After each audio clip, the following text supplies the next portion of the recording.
Welcome to a Skyrim Addict podcast, where I will discuss my adventures and misadventures through Skyrim. Join me. Add your stories. Add your tales. Let's get into this thing.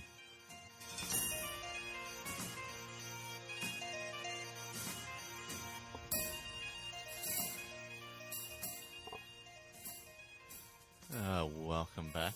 Skyrim Addict podcast, something or other. Today I am here with Juan. Hello. In beautiful outside of San Diego, Escondido, if I'm not mistaken. Yep. And Colin from Evening, guys. outside. What is it? Is Essex in or outside of London, or is it just a part of London? No, it's outside London. Outside. Okay. I never. Cause, some cities have like boroughs and things like that, so I never know. Yeah. It's very confusing. Yeah, most England, English people don't know either, so don't worry. Well, that's good. I'm glad. At least my bad geography is not because of Comparable to yeah. the people that live here. At least I have good reasoning for having bad geographic understanding. So this week this episode, you guys have been all in the Morrowind expansion of ESO. That is correct. And Juan, you were saying it was like jam-packed on Tuesday when it opened up. Oh, yeah. Some people are complaining about like 6 to 9 hours downloads on there. Just on the expansion alone. Jesus. Some people got on maybe 15 minutes and then the whole system just crashed. Fortunately, I got up around 4 o'clock in the morning, put it to download. I have high internet speeds, so by the time I woke up, it was ready to go.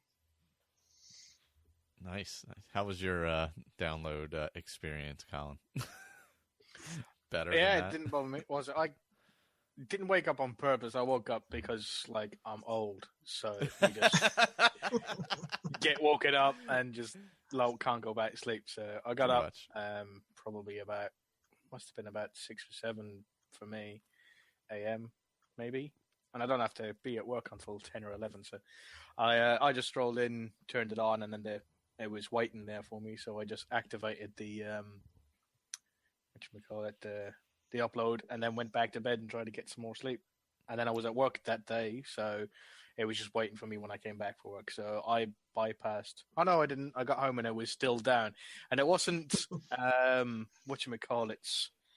It wasn't ZeniMax's fault. It was Xbox's fault because they've got this system on there. I can't remember what it's called. It's where live purchase something or other like that, where if you're trying to buy something through Xbox, that when that system's down, you can't log into ESO because it used to be pay to play or something like that. So because you used to have a subscription.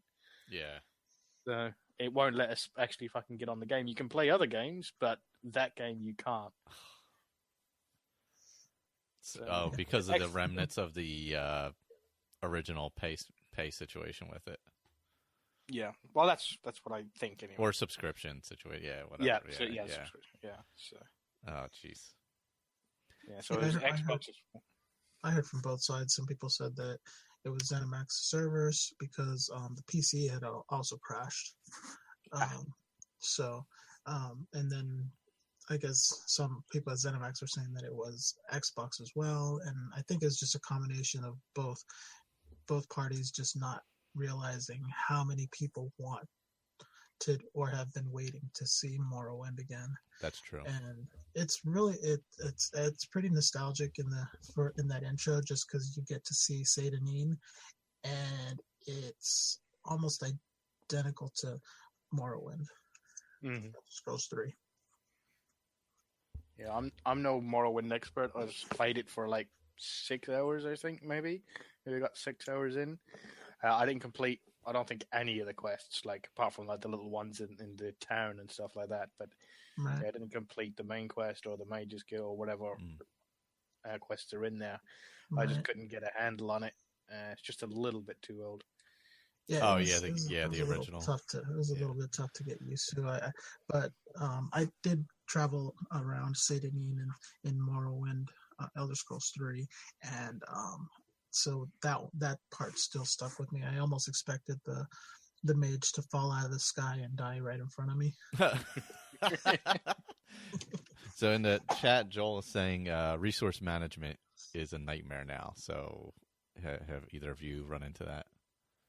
Yes, it's I prefer it because I'm starting to get into a lot of PvP, and literally you'll have people because now you can't. I forgot what the name of it now is. Your Magicka, you used to have this champion point system where you could invest a lot of points, and it increases. Was it the Magicka regen? Is it? Well, there was one for magic regeneration, and then there Which was we one still for have. cost, and then one for cost reduction. But And the they've nice thing removed. about the regeneration is they've removed about 10%. Mm-hmm. So what you'd have is just people just have so much Magicka and have it for so cheap because they'd have like 630 champion points. 600 before the patch.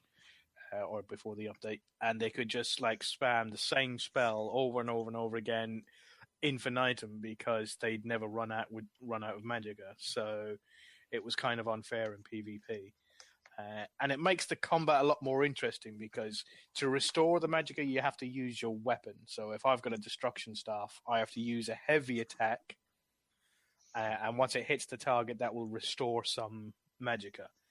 Whereas if I just use all the abilities that you have on the little bar, like a flame lash or sort of trap them inside talons, that will drain your Magicka. Whereas using your weapon, your staff, that doesn't drain Magicka. That just uses the damages from that.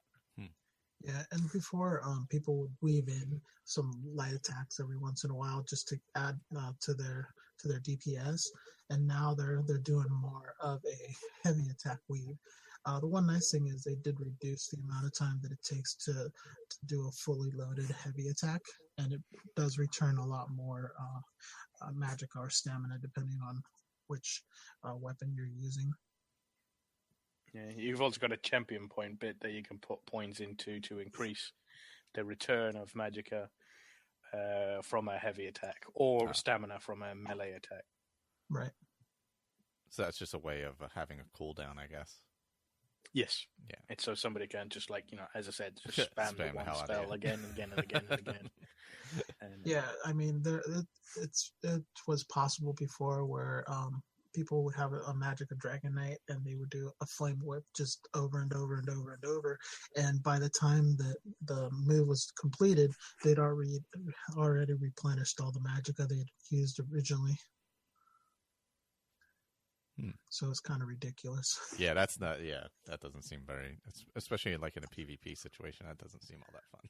Yeah, well, I mean, basically you'd have two people that could sit there and beat on each other forever and and just kind of do their own heals and everything, and it was just a matter of who did their rotations better. Yeah, just a matter of timing rather than who had more skill or whatever. Right. And now it does favor the person that has more skill more so than it does the person that has less skill and hasn't actually taken the time to really learn their character and battle, So is the Morrowind area a mix of PvP and storyline, or how is it broken down? It's a storyline, and then there's an area that's called Battlegrounds, where it's a PvP zone, but basically you either have a 4-man team or you go into a random and it'll give you a 4-man team, and it's 3 4-man teams against one another. Oh, nice. And it has a whole bunch of like 2 or 3 different zones and battle styles, because it has like a capture the flag type and a couple others. The capture the flag is the only one that I've really heard of that I actually stuck in my mind. But yeah, it makes it for a little bit more interesting, as opposed to having all of what used to be Oblivion, and in a huge map for up to 100, 150 of each of the three factions. So you could end up with like 500 or 600 people in one giant area. Wow. So a lot of times you're kind of sneaking around, and just because you never know if somebody's going to pop up and just start pounding on you. Oh God. But that's just in Cyrodiil, and once you start doing it, it is a lot of fun. Yeah, it's great fun. I'm in Cyrodiil at the moment, and they've just changed that as well, because most of the campaigns used to be like include all your champion points. Okay. So once you pass level 50, you start earning these little champion points, which will give you like a 1.2% increase in damage with X, or a 1.2% less damage from X type of damage, like physical damage or magical damage. Oh crap! Some guy just killed me out of nowhere.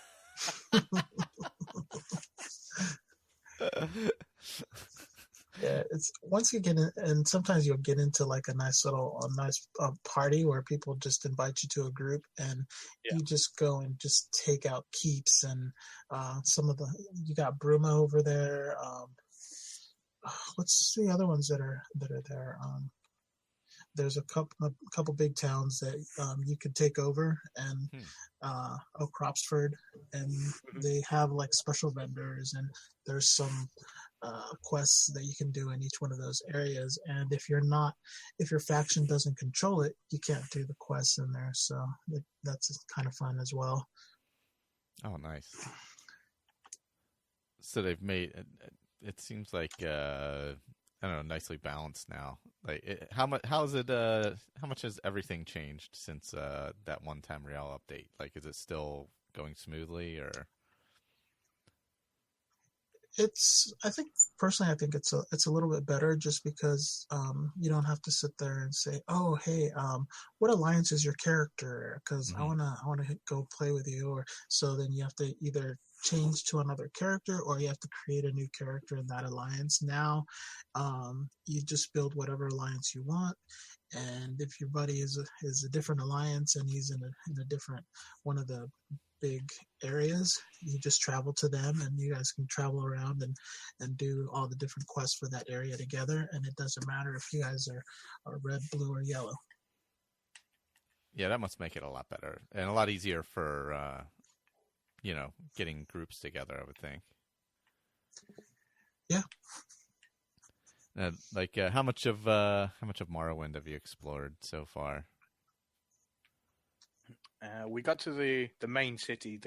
What was great about it is because it's an MMO, there's basically quests absolutely everywhere. You can't walk like 10 minutes before you find a quest. But what the good thing about that is that when it started off with the intro to it, of you getting to the island, sort of like arriving at Seyda-Neen, the quest followed a path that would take you directly to the main big city, because ZeniMax or Bethesda knew for a fact that that's where everybody was going to go first anyway, because they wanted to go and see that. So they made the quest go here, you go into one cave, you help this guy, and then this guy's like, all right, let's come back to the town and meet the big boss man. And it's literally like the first 20 minutes in, so it's not a spoiler, is the big boss man who you're going to talk to is Vivek, which is the living god of the dumber people. Was it the Tribune? No, it's not the Tribune. It's the... I forgot what the name of the call. What's the name of the call to the Tribunal? The Tribunal. That's it. Thank you. And it's him, Almalexia, and Sotha. So you go running off to the main city, and you cannot pick up any other quests at all. There's one or two which are just like random like clear this dungeon and come back again, which are just daily quests. They have no like real spirit to them or real storyline. You just go kill this thing and come back. You can get those, but the main story quests are not accessible until you go to the main city, speak to Thingy, and then he opens up the whole place to you. Oh, okay. So they pretty much lock you into that to get you to where you got to go for the rest of the quest lines. Yeah, because you know what? And that's just if you want to just do the main quest. It's like most other Elder Scrolls games in that sense, because if you don't want to do the main quest at all, you don't have to. You just go out and just do random quests if you want. Or if you want to go and do the public dungeons or go do delves, you can go and do that as well, and just whatever you want to do. That's nice. You can still explore the world, but like from what I saw is that you had no quest markers when you walked into the town. So when you walked into the city, there was no quest markers. You walked in, then you talked to what's his name, Vivek, and he says like, "This is what's happening on Morrowind, on Vardenfell. So can you sort of like help a brother out?" And you're like, "Sure." And then I came out of the palace where I saw him, and then there was all these quest markers in the area of where to pick up extra quests inside the city. Okay. Awesome. I don't know. I did. I thought I was able to grab the quest. I'm not sure. But yeah, and basically the whole thing is Vivek is losing his power. You have to find out why, because with his power, he's holding up this giant asteroid that if he loses his power, the thing will come down and destroy the city. Huh. How is it? How do you like the quests compared to like the other, like the early main quests in the game, like the anchors and all that stuff? How is it compared to that? I think it's a little bit better. I done the main story, because you'll have town stories. You'll go to each town, and the town will have its own story. Of like and it's quite extensive. Went to the first town, and it was as long as probably the Companions quest in Skyrim. Wow. Had loads of little extra parts to it. Go here, go this, talk to that one, and you had a really great character as the lead character. Well, actually, I had two or three of them if you count the guy. Yeah. There's two girls and a guy, and they're the main part, and he was really funny, which is you want in a male sort of like character. Lots of jokes and that, and then you had was a really nice looking dark elf lady. That's always good. I think they should be in every story. Hollywood could learn something from that. Need an Elder Scrolls movie. Yeah. Yes. Yeah. Or series, I should say. The one thing I do like about Morrowind is it seems like the stories are a little bit more involved. There's a lot more. You get a lot more out of it, and the characters feel a little bit more fleshed out. So you actually understand why they're doing certain things. And some of the other ones, some of the characters felt a little thin. There was some good stories. I know the Almiri Dominion. I like that story, and the Daggerfall one was really nice.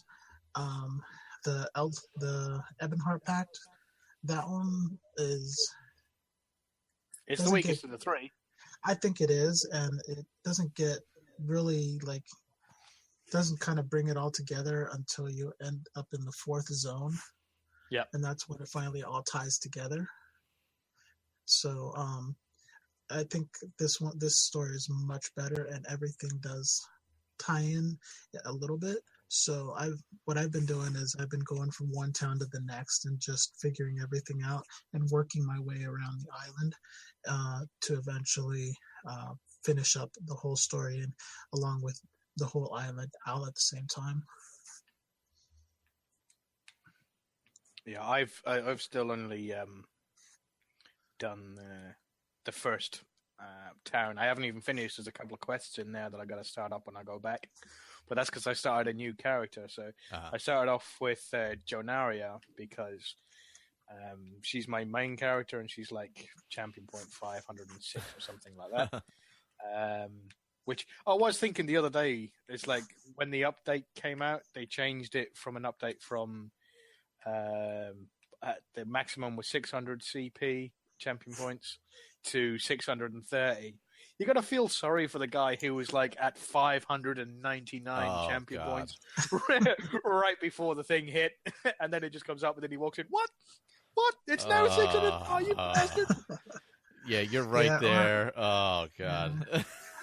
Or how about the guy that left when he was at about 300 and something, and he comes back and he's like, "Hey, I'm still 300 and something," and then come to find out that he still has about another 300 to go to be maxed out. Oh man. But and then there's the guy who's at like 800 or 1,000, and every time there's an update, he's like, "Hey, I'm still earning champion points, and I can't do anything with them."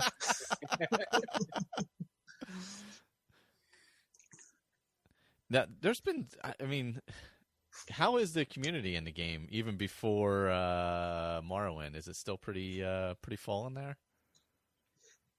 Yeah, it's very active. That's mean, good. I've gone into even like when I go into the below 50 campaign with no champion points, and there at times there was 300 to 400 people just in that campaign alone with low level characters, and go into some of the other ones, and it is just ridiculous amount of people playing in PvP, and that's just in PvP alone. And then you got to think about all the other areas where I mean, you see people all over the place, especially in the big cities. But once you exit the cities, then you'll run into people every once in a while in the delves and everything. But as you're doing the story, you'll see maybe one or two other people.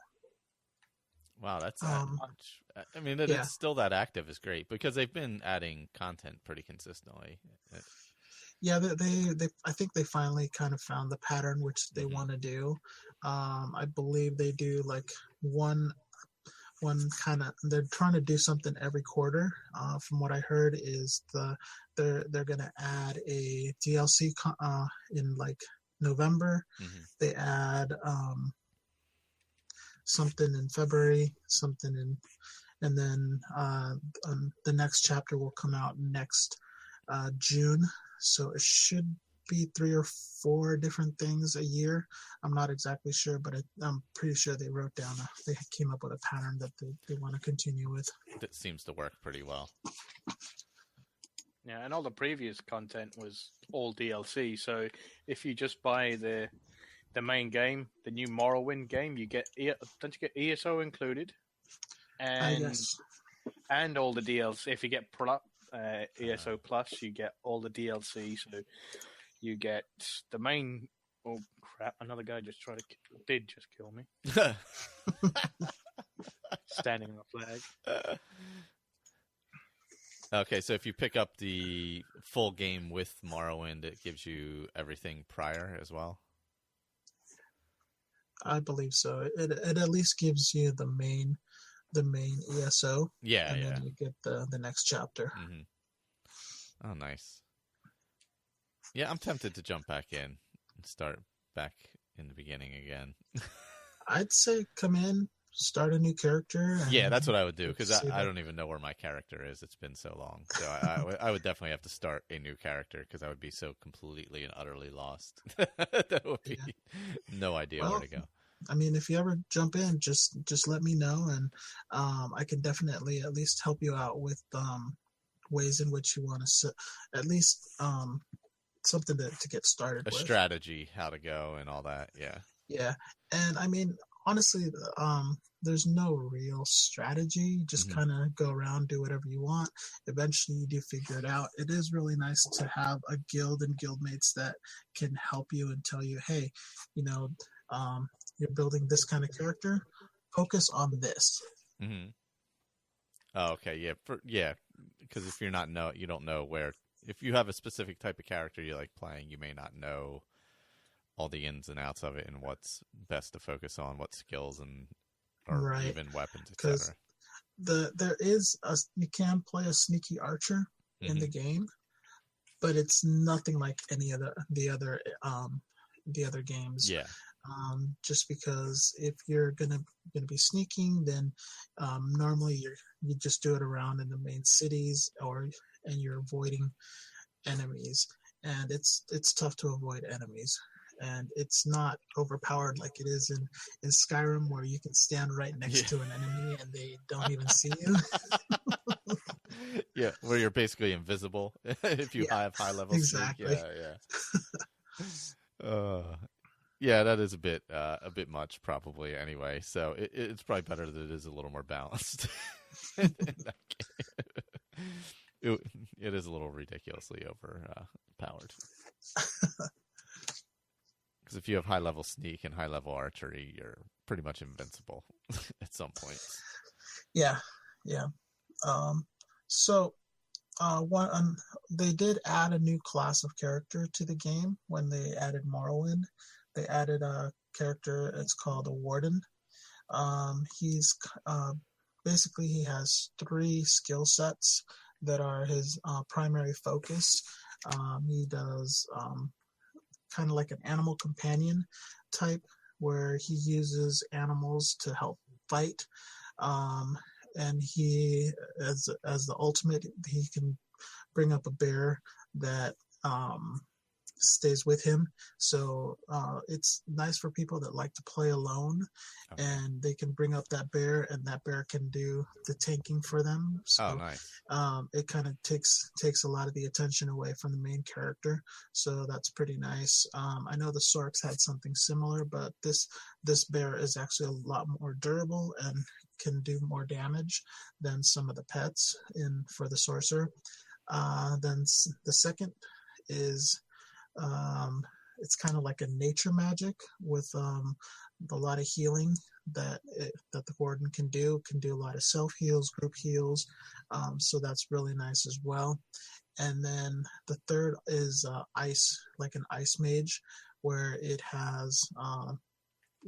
can do protection and healing as well as damage, through the use of ice magic. And then all the other skill lines are the same. Oh, nice. Well, that seems like a really viable single player type character then.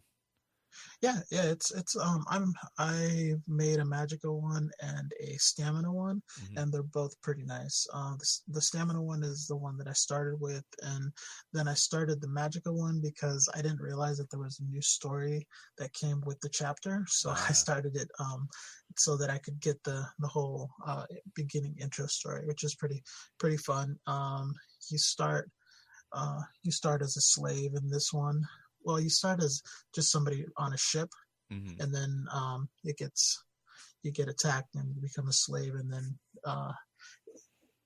through the process of escaping, it's when it teaches you all the basics for your character. Oh, okay. I was going to say, if you start as a warden, can you do the main quest of ESO? I don't even know if they do the main quest anymore.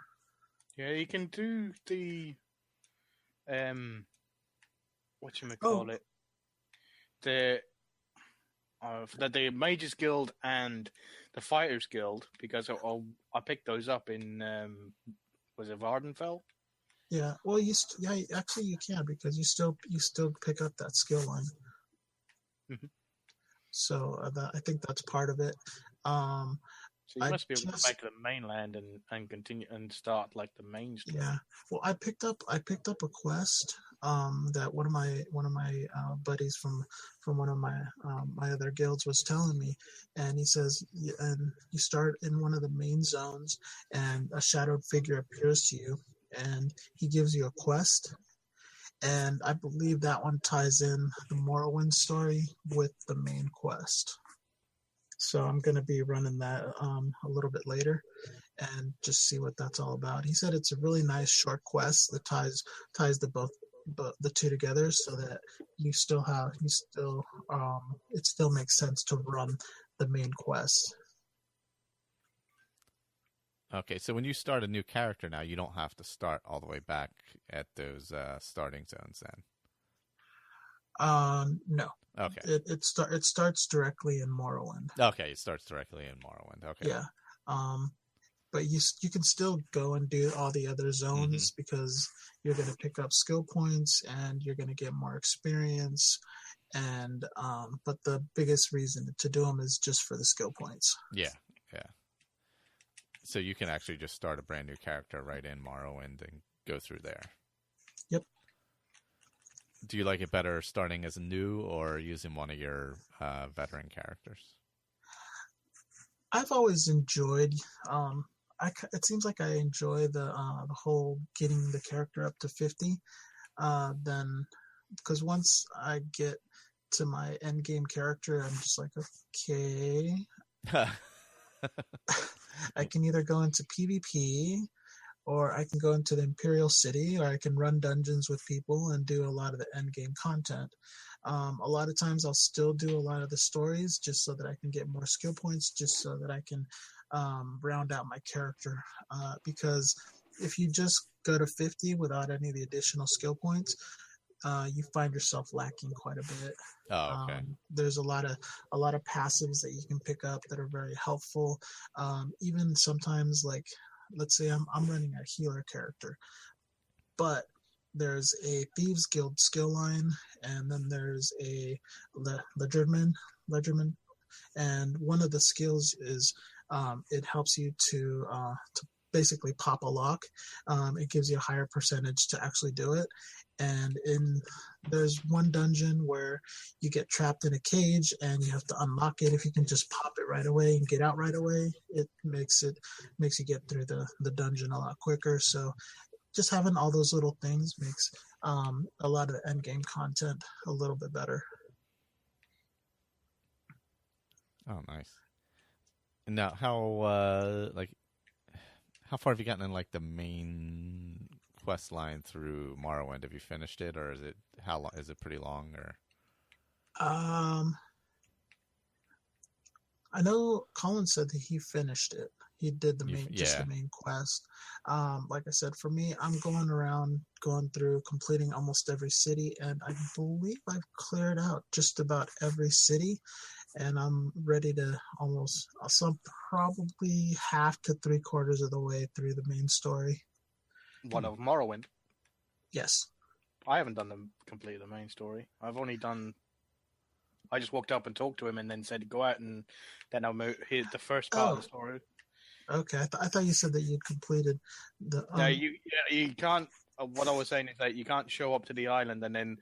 Because Bethesda, a Skyrim player would do that. It'd be like, oh, the main quest? You want me to go kill dragons? No, I want to go build a house and like furnish my house for like 200 hours and not do any of the main quests. So they locked out all the little small quests until you walk to the island, you do that little small quest and say the name, and the little one that ties into the main story. And then sends you over to Vivek City. Me? Excuse me.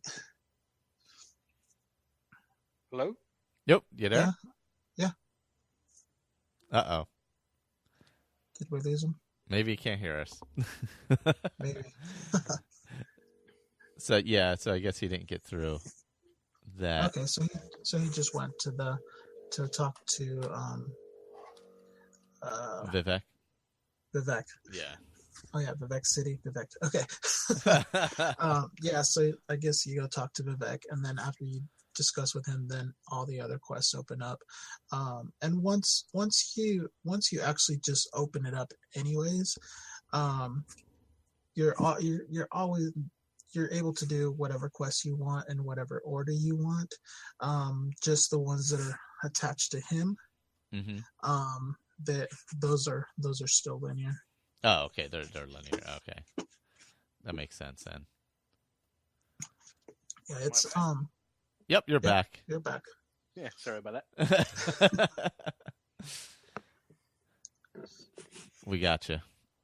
Yep. What was I saying? Oh yeah, it brings you in, and as I said, you get to the main city, and then you can see how like the splendor and the way they done it. It looks amazing. The frame rate was for shit because there was about 5,000 people fucking in there at the same time. But Oh yeah. the city was. I mean, the stairs up to the up to the main palace bit where you go in and see him. They're almost like straight up, and you sort of like you're trotting up behind your character. But as I said, I started doing the main quest of Morrowind with Jonario, my main character, instead of the brand new one. I started a new one, and he is a Morrowind, but he's like following behind Jonaria, and it's just to like see what the Warden's all about. Because actually, when I read his attributes of what he could use, I instantly thought of a Nord companion from Skyrim, and so I named him Volk Greymane, companion from Skyrim, and he uses ice magic, and he's going to have the bear, and he's going to carry a big two-handed. I don't know whether he's going to have a sword, an axe, or a warhammer, but he's going to have one of those.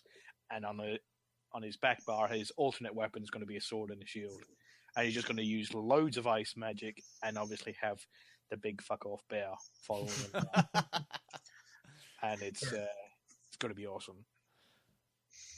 Yeah, it's funny that because that was my first character as well, and it's a full stamina build, and I'm running basically 5 pieces of heavy armor, 1 light, 1 medium, because eventually, once you build up your Undaunted, that gets you a lot of it gives you some extra little perks. Yeah, the gives you 6% extra health, stamina, and magic, isn't it? Yeah. Yeah, it's 2% per type of armor that you wear total. Yeah, I've got that. Because you got the monster masks, the 2-piece set. So I've got the helm in heavy, the shoulder in medium, and then the rest I wear is light. So I get the full 6% from my Undaunted, which is pretty sweet. But, yeah, it makes more sense, obviously, with Jannaria being a Dark Elf, being a Dunmer, for her to run through the story. Like me to run her through the story. And as I said, I think I said it on an earlier podcast that when I first started the character, I was playing the voice in her head. That's why she was always in third person, because I was a voice in her head. I wasn't playing as Jannaria. And I always said that the voice in her head was Vivek. That's where the story came from, because he was just a random name of like from Dunmer history that I learned in Soulstime. You know, when you walk into those and you clear out the ash spawn from the temple. Yeah. And you talk to that dickhead. Yeah, that's right. And he's there and he's telling you about sort of like the tribunal, and the tribunal was blah, blah, blah by the Daedric princes, the true, I think it was called the Reformation, he called it. And the Azura, Boethia, and there's a third one. Apparently the good Daedra. Boethia's in there. Mephala, that's it. Mephala. Yeah, I don't know how those two are in there. And they're the ones who are now the new gods of the Dunmer people. But before them, it was who they are in ESO, which is Vivek, Sothasil, and Almalexia. But now, Jannaria's gotten to thingy, she's met, what do they call it? Vivek. So she's like, oh, yeah, you're the voice in my head. And he's like, no, I'm not. He's like, yeah, there's this guy in my head tells me to do shit. And he's like, no, that's not me. But hey, by the way, I'm losing my power. Can you go out and like sort some shit? Oh, you're trying to test me, right? Oh, okay, I get it. Okay, shh. Yeah, just between me and you. So. Oh, man. I got to figure out where the fuck that story is going to go. I was thinking about making that the voice in her head was some fat gamer called Colin, but it's kind of a little bit too out there, I think. So, there was one thing I was going to say. It's not a complaint. It's just more of a moan, really. You know when you really like something, and you know you like something when you can freely moan about it. Yeah. You know, like your missus or something like that, or your car. It's that they brought out a couple of things new things that you can get, and one is you can get a Dwemer spider mount, and this thing looks awesome. It has these, like, when you remember a dwarven spider, it sort of like has these two wings at the top, if you know what I mean. Yeah. It sort of like goes up. Well, it's really big, and to get into it, those two things open up, and then you sit inside it. So the wings open up like the doors on a DeLorean. Oh God! And you get inside it, and then it closes back up, and then it has like the six little legs that fly, and it has steam coming out of the back, and it's fucking awesome. But one, Gennaria won't do it because she loves horses. I was like, fucking bitch. I want the really dwarven, but then I look, because it won't let you buy it with in-game money. You have to buy it with crowns, which, as an ESO Plus member or subscriber, whatever you want to call it, I get 1,500 a month included in my subscription, so I can use that to buy stuff. But I just used it to buy stuff like bank space and that. But I had a look to see how much it would cost to get, because I think it costs 4,000 crowns.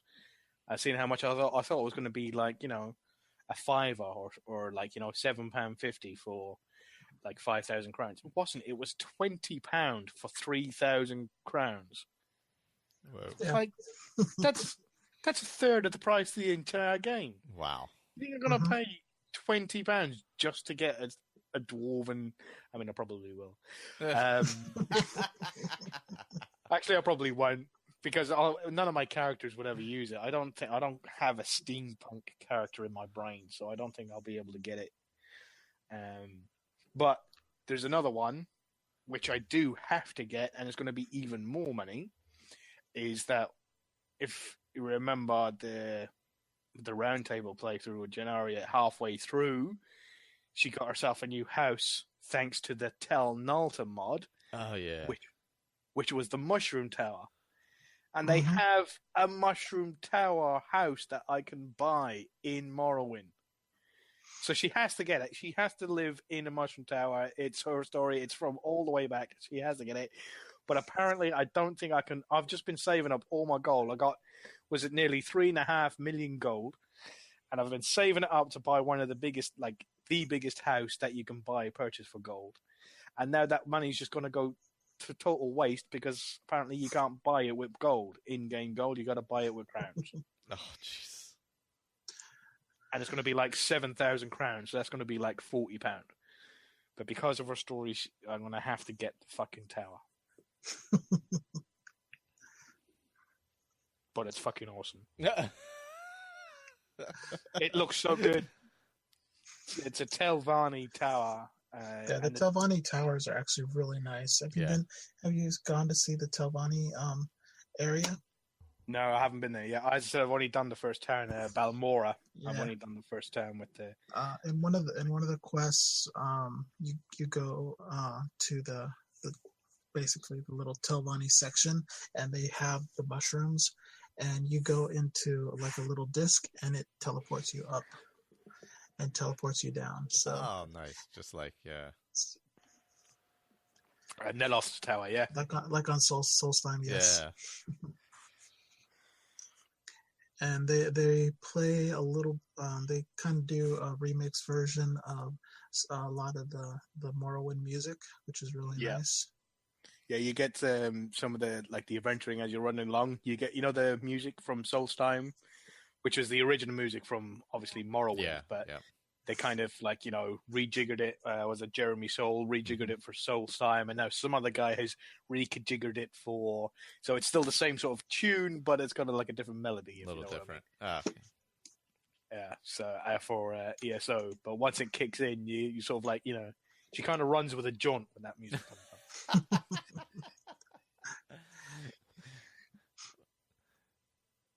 Well, that sounds pretty cool.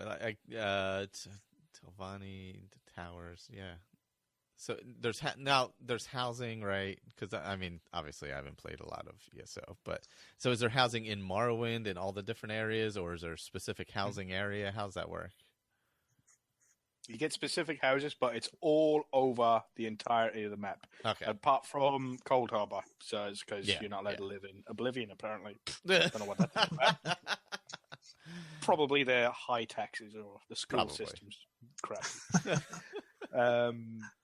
But yeah, you can buy them in anywhere. So you can buy them in the Aldmeri Dominion area or the Ebonheart Pact. So you got Riften, and there's like 3 houses in Riften. There's 3 houses in East March, and like 3 houses in Wayrest, Daggerfall, places like that. So yeah, they have 3 different sizes, and then they even at one point they were selling a whole island for crowns again. Oh, yeah. Crowns, okay. That one was about 15,000 crowns, which is about $150. Oh my god! Yeah, and there's people that paid for it. Not me. But, I'm not willing to pay real money for something that's not real or not in the real world. Yeah, that much. Yeah, that's a lot. Yeah. That being said, I do spend a lot of money on costumes for my characters, so.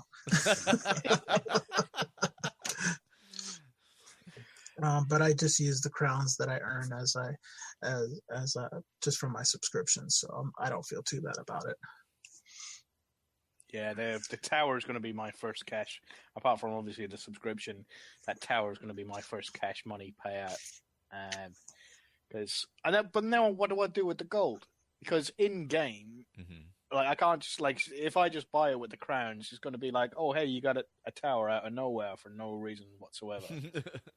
Well, you can go to the merchants and purchase furniture and all the recipes with the gold, I believe.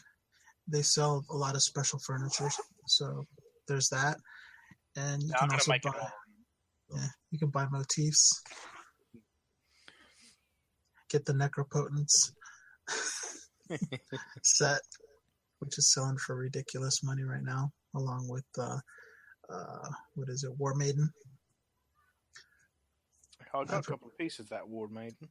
Yeah, I've heard some people have paid 750,000 gold for a sharpened piece of War Maiden. Wow. Yeah. So I'm trying to sell some plague doctors because you know how some of the warden's abilities are based off of health. Yeah. Because when you're Michael, when you're fighting, so let's say I have this ability, so you know how you just press a button and it does this special move that you can do with your axe. Oh yeah. Well, that will cost stamina. But if you had, let's say, 5,000 stamina, if you press that ability, that the damage that ability would do would say be 100. But if you had 10,000 stamina and you use that ability, the damage would be 200. Oh, okay. So the more stamina you have, the more damage it does. It adds to your damage, yeah. Yeah. So certain abilities like, the more stamina you have, this does more damage. Well, for the warden, some of their abilities, this is rare. I don't think it's actually happened in anything else. The more health you have, the more damage it does. Huh. Yeah, I think the Templar had maybe 1 or 2 abilities that did that. Because when you did the Sun Shield. Oh, is it? Yeah, Blazing Shield. Blazing Shield. I absolutely hate those Templars in PvP. They suck. Yeah, that's why they're called Bubble Trouble. Yeah. Was it? There's this DK, a Dragon Knight, in PvP. He used to be in Haderus, but since they've changed, I haven't seen him in the PvP area. I can't remember his full name. It's Brody something or other like that. Literally, it takes 30 guys to kill him. Oh well, it used to, in the way the old champion point system used to work. It would take like 30 people surrounding them, literally wailing on him non-stop to try and kill him. Oh, it was a pain in the ass. Hopefully now with the rebalance, it's all going to be sort of like somebody with good ability can kill 1 or 2 people, but he can't wipe out an entire fucking army an of entire people group of like 30. Yeah. Do you run across a lot of the same people in the PvP area when you're out there? Do you notice? Yeah. Yeah. There's guys that are just constantly in PvP. In PvP, yeah. And a lot of the guys that I run with, they're like, "Oh, there's what's his name? Man, he killed me like 5 times yesterday." Yeah, and so I mean, a lot of them, they get to know each other, and eventually, some of them, they're like, "Oh, this guy, all he does is just farm for AP. Don't go chase him, because all he does is lead you into a group, and all they do is just kill people for AP." I've been in some areas where you have no choice but to cross this giant. It's like a wall with one entryway, and then you exit out the other side, and there's people that just camp there waiting for anybody to go through. They'll take them out, and you end up having to go back to anyone, and you can only respawn in keeps that are owned by your alliance. Yeah. So, like, let's say Red has the entire map, and your alliance has just its base keeps. If you die, you're going all the way back to the beginning. And there's no other form of fast travel in there, except your horseback, except your mount. Oh my god! And the Cyrodiil map is about the size of Skyrim. Oof. The original game. Yeah, so you can go. You could end up from one side all the way to the other, having to go all the way across. Oh my god! Yeah, the Cyrodiil map is absolutely huge. Yeah, it takes about, I'd say, half an hour maybe or about 15-20 minutes just to get from your base to the middle of the map. And that's if you don't stop to fight something, or that's if you're just going straight over to try to get into the Imperial city or into the sewers. That's a long way to have to go back if something happens.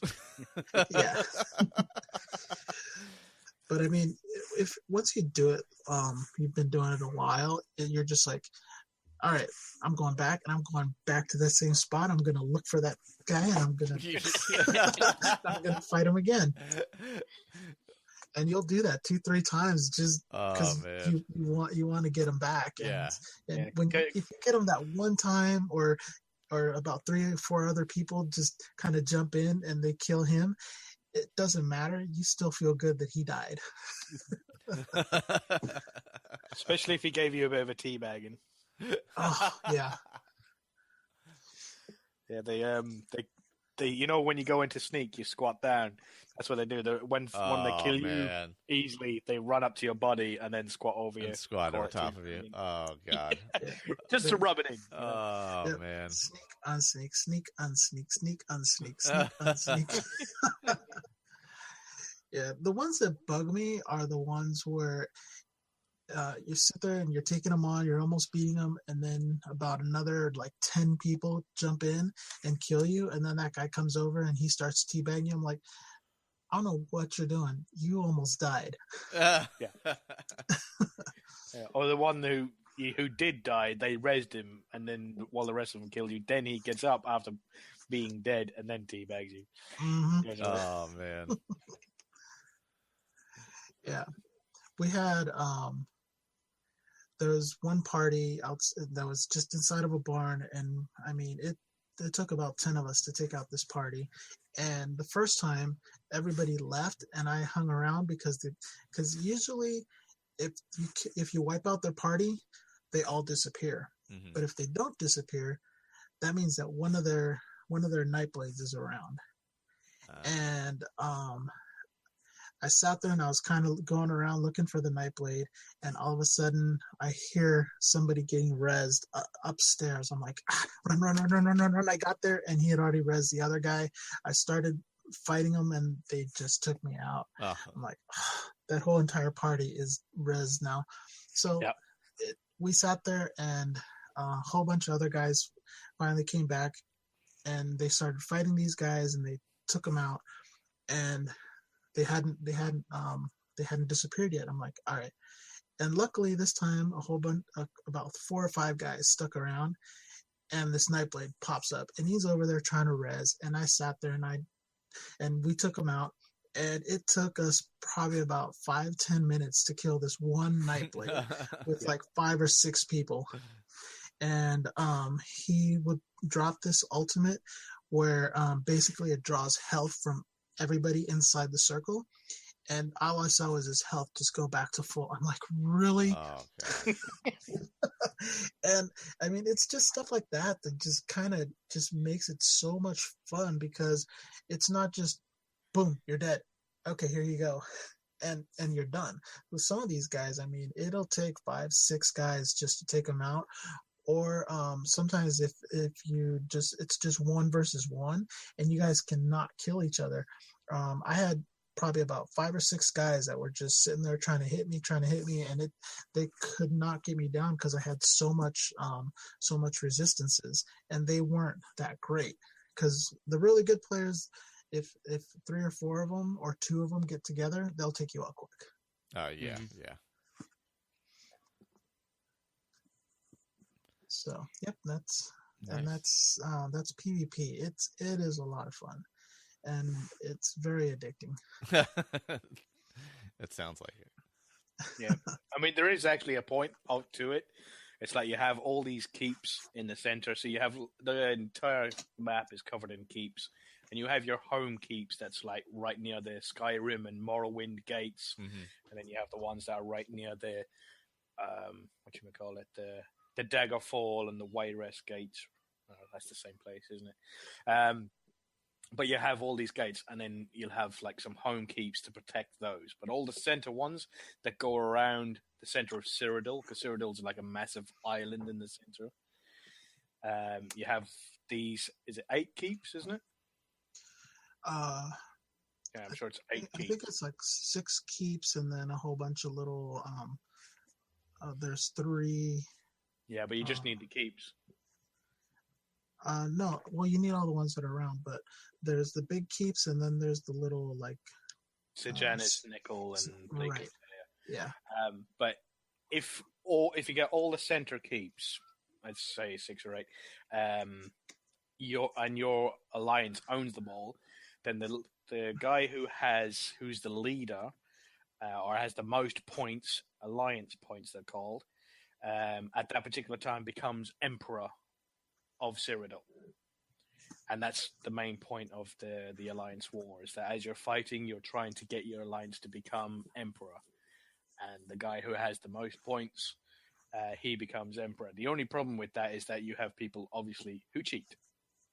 So you have the guys who are called boosters, and they're friends in a yellow guild, and friends in a blue guild will get together, and then they'll just keep on killing each other back and forth, back and forth, back and forth in the same area, and just keep on earning loads and loads of alliance points. Huh.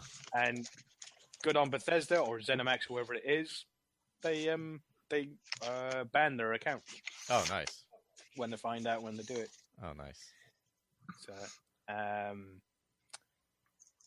what's I going to say? The new one that's come out, as one was saying, was Battlegrounds, and that's another PvP area. But it's like you'll join a queue to get into this battleground, and it'll send you there, and it will be 4 versus 4 versus 4.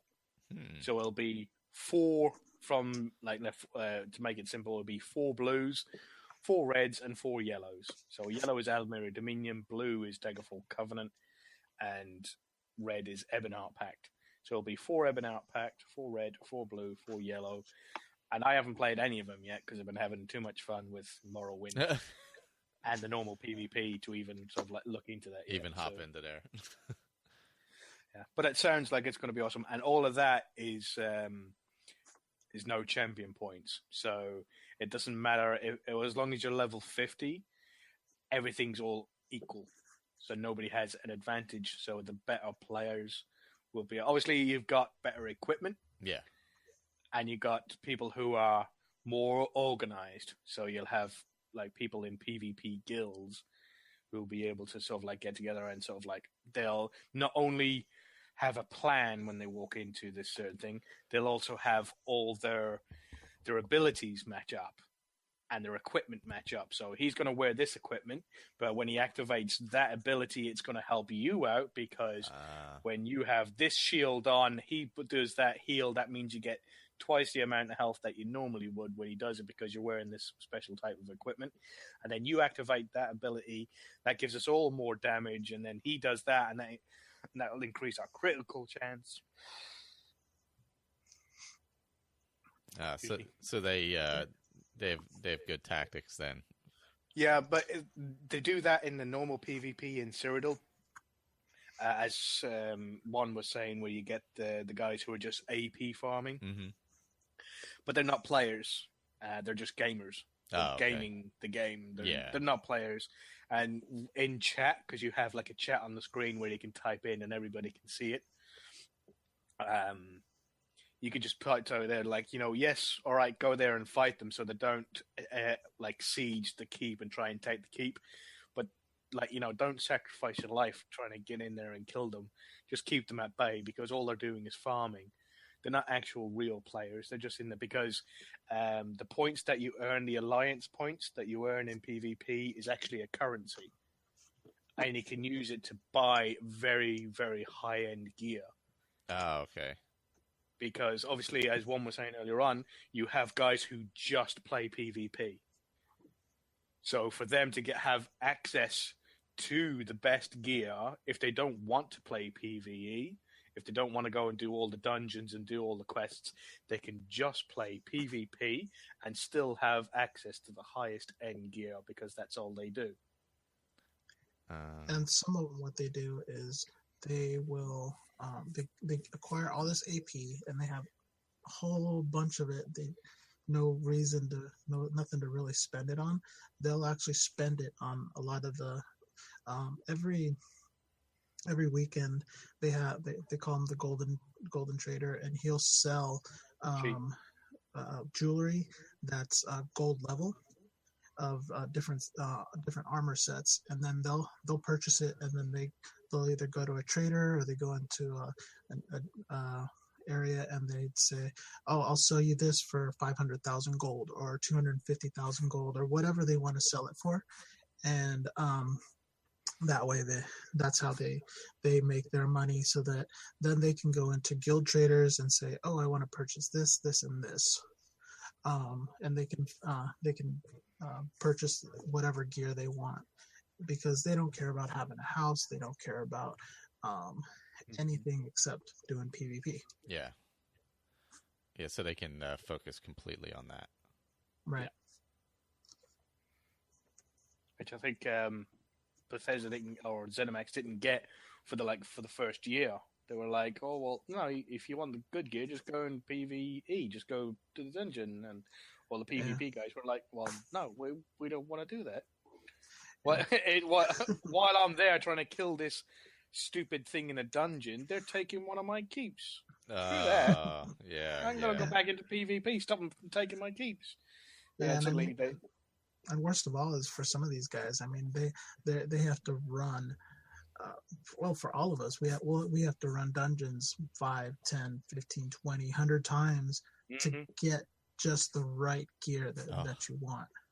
Sometimes people run it 10, 15 times just for one sharpened sword, sharpened staff, or whatever. Just to get a specific type of item. Yeah, with a specific trait. Mm-hmm. Because, I mean, you got to look at it from the perspective is there's 3 pieces of jewelry, and each dungeon has 3 armor sets. Mm-hmm. And then they have, about 12 different weapons plus a shield, and then 7 pieces of armor with 9 traits each. And so the chances of... You can get that specific thing you need. Yeah. I know. Because I'm still missing my burning spell weave bloody purple necklace. I'm running around with a blue necklace. Can you believe it? But hopefully Golden... I mean, this week she's got, Rings of the Viper? I saw Rings of the Viper.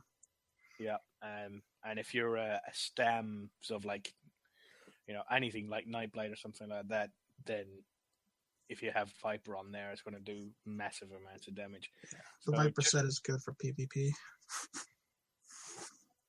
Yeah, if I ever go that route, I already bought 2 of the rings because I got like 6 million AP, so I bought those. Wow.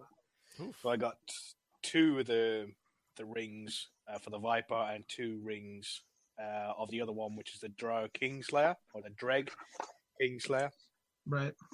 And that's the one where you increases your weapon damage. Because I was having a think of maybe doing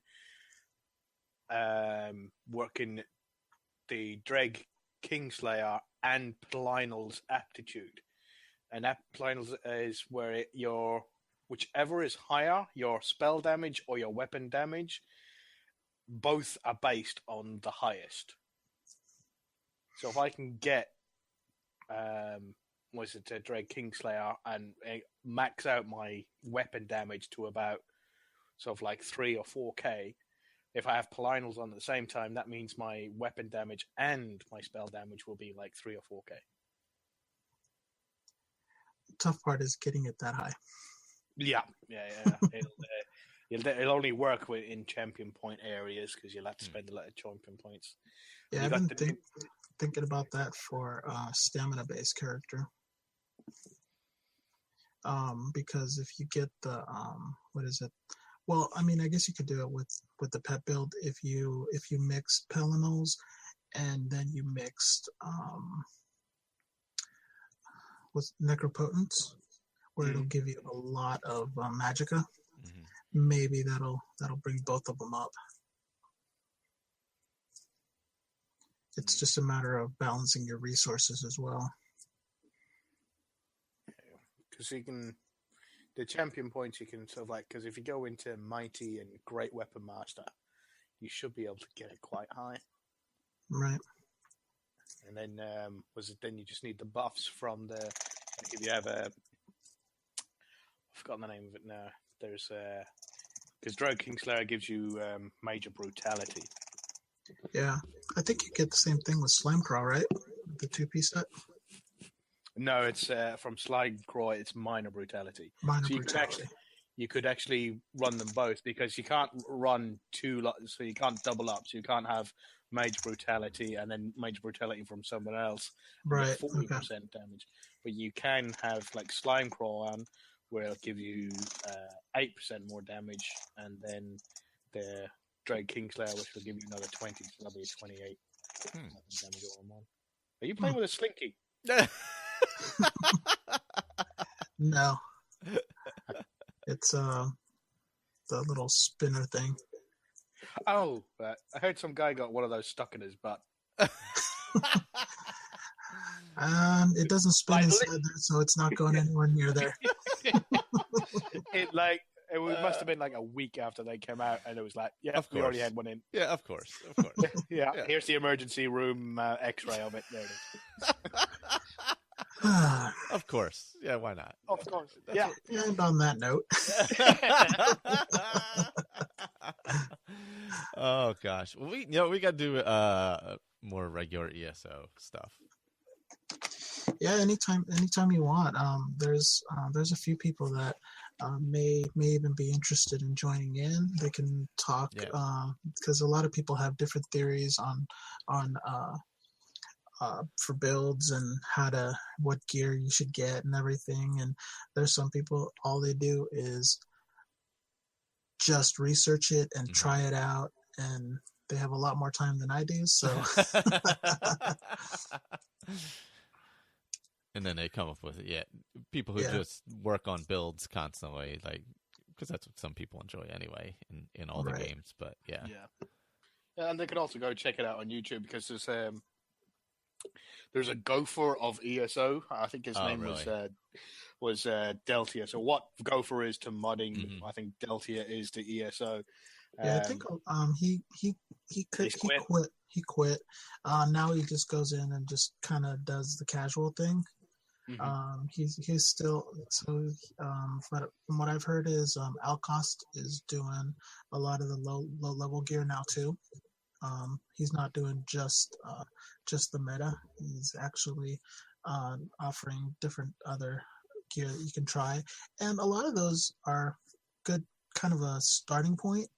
You say, okay, I'll start here, and then you may find that something else works better for your own playstyle, because they have those set up and they work for most people, but everybody has their own play style and they have different skills that they prefer over others. So it's just a matter of, you get a little bit of an idea and then modify it, tweak it to whatever works for you. Yeah, so that's the difference between gamers and players, I think. You'll have gamers who just want to read what it says on Reddit and YouTube and follow those rules to the exact letter and have no character basis. Like, he's going to choose this race because it has the most resistance, and he's going to choose this race and this type and that sort of thing. And that's just boring to me. Whereas you can sort of like mix and match. And I think one of the best things about it is that one Tamriel patch. So now, even though you're max, I'm like 3/4 of the way there. Michael can join in tomorrow, and all three of us can walk into a dungeon. Oh, nice. And we could all sort of like, you get to level 10, level 15.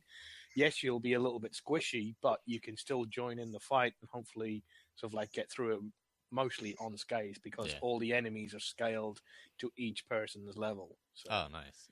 That makes it a lot better for playing with bringing people into the game, I think, really. Yes. Yeah. I mean, I went in with a whole bunch of low levels on my main healer, and I mean, I was able to keep most of them alive. Some of them got one-shotted and everything, and I was able to let them keep going, but eventually I just kind of had to add a little bit of my own DPS just to make it go a little quicker. If the boss was close to death, I wouldn't worry about resurrecting the guy. I'd just sit there and just finish it, because I knew that I could survive through what was left long enough to kill the boss. So especially on normal. Yeah. A lot of times on normal, we've gone through and don't even worry about having a healer. You just kind of just battle through it, and it goes pretty quick, especially when you have a bunch of 630s. It's ridiculous. But if you have one or two 630s and then a bunch of like level 10s to 50, you can still survive it and go through it pretty quickly. And it benefits the low levels, because it helps them level up, and they can get some of the gear in there if they really want it. And it also it's just, and for like a lot of the high end guys, we want some of the gear that's in there just because we want to try something else, or it's just to help out some guildmates and just some content to do. Nice. Well, awesome. Well, we definitely have to do this again with more ESO. We'll schedule a time. It's summer. Yeah, sounds great. So, Awesome. I'll be up for that. Awesome. Quick show thing. July 16th, we'll be doing a live broadcast at Tattooed Moms in Philadelphia at 5 p.m. for Philly Podfest. It is free. It is a bar, so I believe you have to be over 21, but I will check on that. They sell PBR because there's a lot of hipsters there, and where isn't there? Yeah, exactly. And so you can come by, and a bunch of us will be there, and it'll be a good time. So check out phillypodfest.com for more information. And then like 3 days later, I'll be in San Diego on dinner and a movie. Yeah. Actually, I think we're actually getting in a day early to San Diego. So, oh, nice. And we're staying right next door at the Bayfront there, the Hilton Bayfront. You gonna go to your favorite brewery, Coronado? Yeah, well, that's usually our Sunday ritual, because the one person we go with is a distributor in North Carolina for them. Okay. So obviously he has a little bit of an in, and so, yeah. Well, like last year he went out on their boat with them and stuff. We didn't get to do that, obviously, but yeah. So yeah. So I think early on when they started distributing like more out of the region, I think he was one of the early ones to hop on board with them. So okay. But yeah, I'm looking forward to hitting Coronado again. That's always a good time. I'm always looking forward to getting out west where it's not as hot as it is here. So there's that. Yeah, and not as humid. Yeah, no humidity is always a plus. So, all right, we get some, but not yeah. quite, Yeah. as bad. No. That's Although I can't complain recently, but all right, everyone. Till next time. See ya. Later, guys. Take care.